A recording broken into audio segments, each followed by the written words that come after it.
நெல்லையில் நடந்த மாநில அளவிலான முதியோர் தடகள போட்டியில் கோவை அணி ஒட்டுமொத்த சாம்பியன் பட்டத்தை தட்டிச் சென்றது.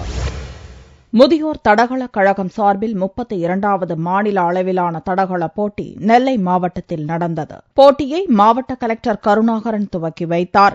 இதில் தமிழகத்தின் பல்வேறு பகுதிகளிலிருந்தும் 1000க்கும் மேற்பட்ட வீரர் வீராங்கனைகள் பங்கேற்றனர். 35 வயது முதல் 95 வயது வரையிலான ஆண் மற்றும் பெண்களுக்கு தனித்தனியே போட்டிகள் நடத்தப்பட்டன.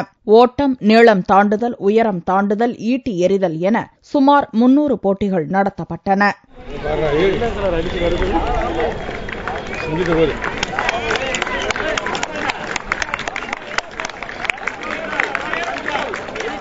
போட்டியில் கோவை அணி 655 புள்ளிகள் பெற்று ஒட்டுமொத்த சாம்பியன் பட்டத்தை தட்டிச் சென்றது. 639 புள்ளிகளுடன் சென்னை அணி 2ஆம் இடத்தையும், 439 புள்ளிகளுடன் கொங்கு அணி 3ஆம் இடத்தையும் பிடித்தன.